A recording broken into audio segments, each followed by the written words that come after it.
Everyone, welcome back. So, Jujutsu Kaisen Season 3 is one of the most fascinating anime seasons in recent memory because on paper it probably shouldn't work as well as it does. The Culling game arc has always been divisive. It's dense, overly complicated, and packed with new characters that don't always leave a strong impression. For many fans, this is the arc that either tests your patience or makes you drop the series entirely, and yet, Season 3 somehow turns it into best the anime has ever been. The reason execution, because while the story itself can feel messy, the way it's brought to life by Mappa completely transforms the experience. From the very beginning, there is a noticeable shift in tone. Gone is the chaotic destruction of Shibuya. Instead, season 3 opens with something more introspective. Yuji Itadori running through the city, exorcising curses, and carrying the weight of everything that's happened. This season is about one thing: atonement. Yuji isn't just fighting anymore, he's trying to make sense of his guilt, his purpose, and what it really means to keep going after everything he's lost. And that emotional core is what grounds the chaos of the culling game. Because let's be honest, the rules of the culling game are a lot. There are constant explanations, shifting objectives, and layer of mechanics that can feel overwhelming.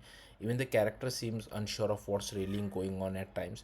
But here's the trick: season through pulls off, it makes you stop worrying about the rules and just feel the story. And that works because of how strong the direction is. Every scene feels deliberate.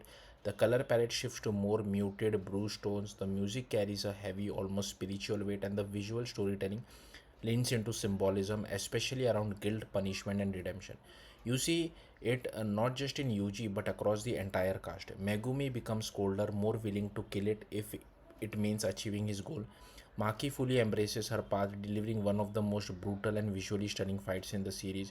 Yuta steps in with quiet resolve, driven by a promise to protect. Everyone is moving forward, but in very different ways. And then there's Higuruma. If there's one moment that defines season 3, it's the confrontation between Yuji and Higuruma. Episode 8 and 9 aren't just the highlight of the season, they are some of the best episodes in the entire series. Because for once, everything clicks. The action, the themes, and the character writing, it all comes together in a way that feels focused and powerful. Higuruma acts as a mirror to Yuji, forcing him to confront his guilt in a way no one else has. But the real twist, it's not about proving Yuji guilty, it's about taking that guilt away and forcing him to live with himself anyway. That emotional weight hits harder than any fight scene. And that's what makes season 3 so compelling. At its best, it's not about spectacle, it's about perspective. That said, the spectacle is still incredible. Mappa absolutely goes all out this season. The animation is fluid, explosive, cinematic in a way that pushes the boundaries of what we expect from a battle shonen. The camera work, the choreography, even the smallest character moment, they all add to this sense of constant motion and tension. It's not just about big moments either. Some of the most memorable scenes are quite a glance, a step, a pause before a fight. The animators understand the impact doesn't always come from scale but from detail, and that's where season 3 truly elevates the source material. Because while the writing can struggle, whether it's underdeveloped side characters or overly complex exposition, the anime smooths those edges. It doesn't try to be a perfect adaptation. Instead, it leans into what anime does best: enhancing emotion, atmosphere, and moment.